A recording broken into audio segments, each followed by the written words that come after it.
I Ratnamala, Assistant Professor of Physics, V.V. Vanni Perumal College for Women, Virudhunagar. Today in this module, let me explain the basic concepts behind the properties of matter. All should know that there are so many concepts behind properties of matter. For example, elasticity, surface tension, viscosity, etc. Among them, today we are going to see the concepts behind elasticity.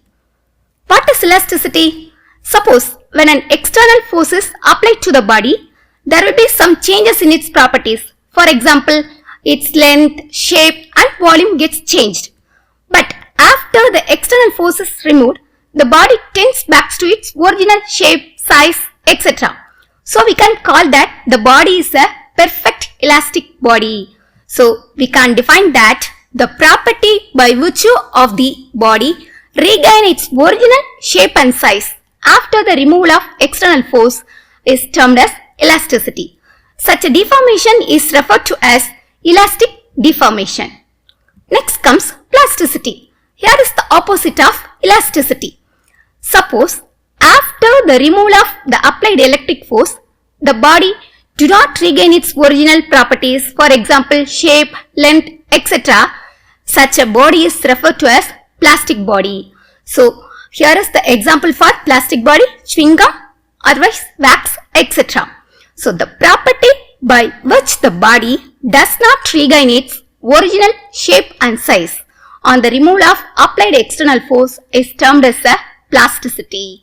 Such a deformation is referred to as plastic deformation. Next comes stress. What is stress? It is nothing but force per unit area. That is the restoring force acting per unit area on the surface of the body. It is always equal and opposite to that of the applied force.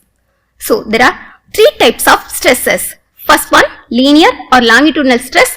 Second comes shearing or tangential stress.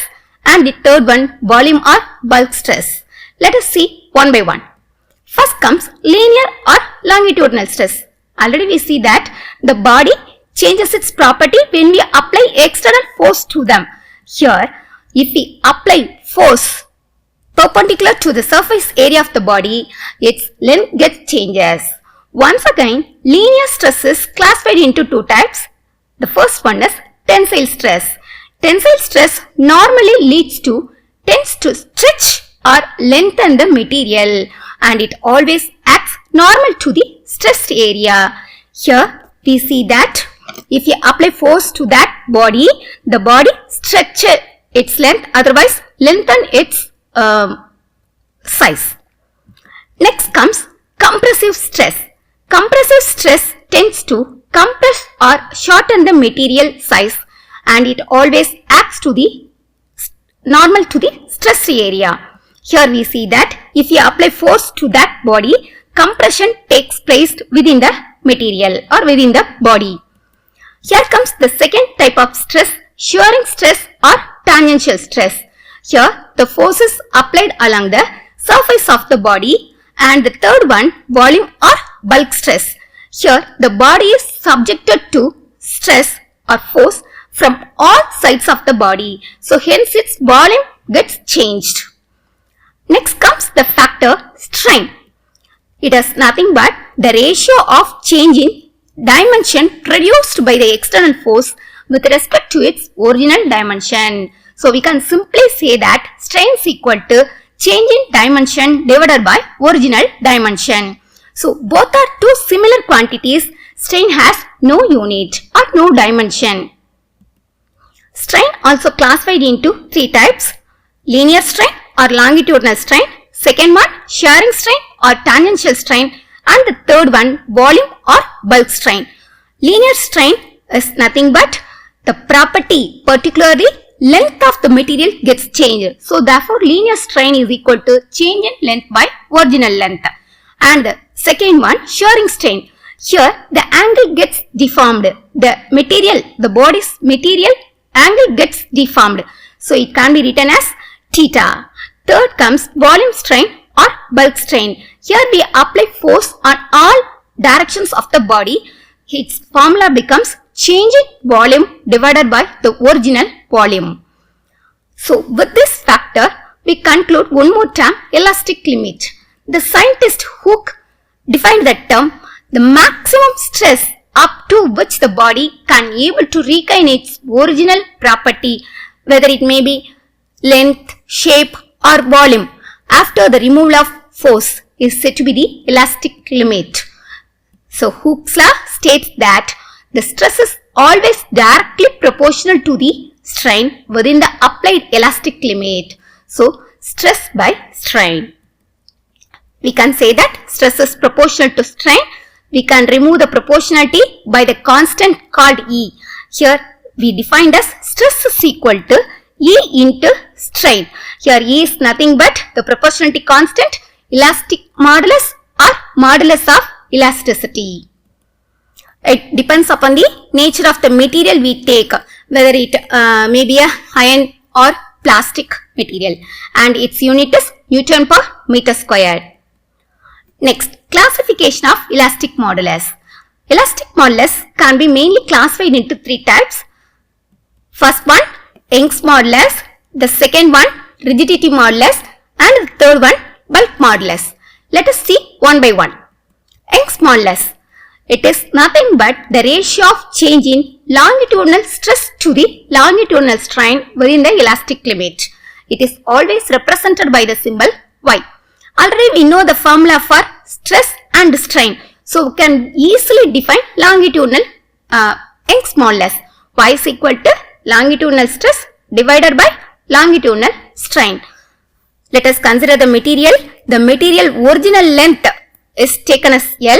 After applying force to that material, its length gets changed by the factor del L. So therefore strain becomes del L by L. Already we came across strain is nothing but change in length by original length. So therefore del L by L. And we also came across stress. It is nothing but force per unit area. Here F is the force applied to the body and A is the area of cross section. So therefore the formula becomes stress is equal to F by A. So finally we can define the Young's modulus of the material E is equal to stress by strain. Substitute the respective values. So F by A divided by del L by L. And its unit is Newton per meter square, and the dimensional formula behind Young's modulus is M L power minus 1 T power minus 2. The second kind of modulus is rigidity modulus. Here the changes takes place within the deformed force. So it is the ratio between shearing stress to the shearing strain within the applied elastic limit. Therefore rigidity modulus is equal to tangential stress by shearing strain. So in this diagram we see that the material is in the initial state. After applying force, the body gets deformed. So it occurs some stress as well as strain within it. The stress is defined as force per unit area. Here force is the F is the force applied to the body and A is the area of cross section of the body. And the shearing strain is defined by the letter small l by capital L. Here small l is the change in length and capital L is the original length. The unit of rigidity modulus is also Newton per meter squared. The third one is bulk modulus. Here we apply force to that material. The volume of the body gets changed. So bulk modulus is referred by the letter K. Bulk modulus K is equal to bulk stress by bulk strain. Here we see that after applying force, the body gets deformed in all its directions. So therefore, its volume gets changed. Bulk stress is equal to F by A, whereas the bulk strain is equal to small v by capital V. Here small v is the change in volume of that particular material with respect to the original volume capital V. Here we came across the three modulus of elasticity. Now we are going to see what are the factors mainly affecting this elastic modulus, particularly the strength of the material. First comes effect of temperature and the second comes annealing. Third one, hammering as well as rolling of the material, and the fourth one, presence of impurities. If there are some impurities present in the material we take, it also affects the elasticity of the body. And finally, the effect of constant stress. Normally, the stress is accumulated within the body itself. So, it also be one of the important factor to affect the modulus of elasticity. So, keeping in this mind, we are going to find the internal bending moment, as well as the three types of modulus of elasticity: Young's modulus, rigidity modulus, and bulk modulus for the material we take. Here we take the material as a beam. What is beam? Beam is nothing but a rod, or it is a bar of uniform cross section, but it may be circular or rectangular cross section, but its length is always greater than its thickness. Here I take the material as a beam. This is a beam.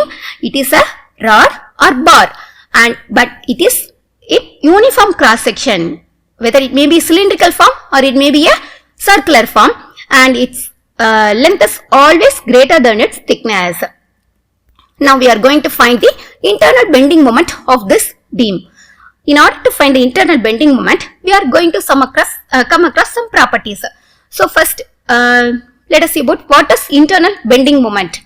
Suppose if we apply load at one end, so therefore the load acting vertically downwards at its free end, and the reaction at the support acting vertically upwards, and this is nothing but external bending moment. This is the external bending moment. But at this time, the restoring couple is developed inside the beam. What is developed? The restoring force is developed inside this particular beam because of elasticity, and this restoring elastic couple is termed as internal bending moment. Internal bending moment. So when we say that the beam is in equilibrium position, internal bending moment is equal to external bending moment. Internal bending moment is equal to external bending moment in the case of equilibrium condition. So here is the rod.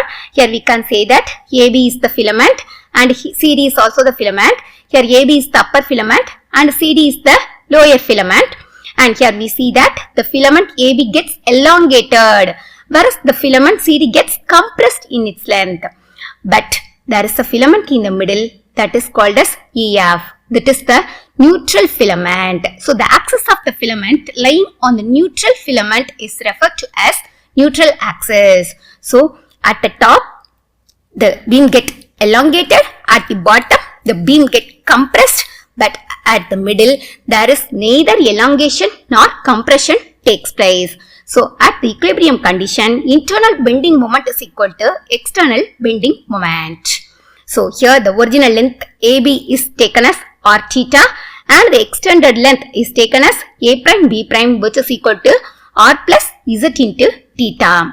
Here comes the expression for bending moment.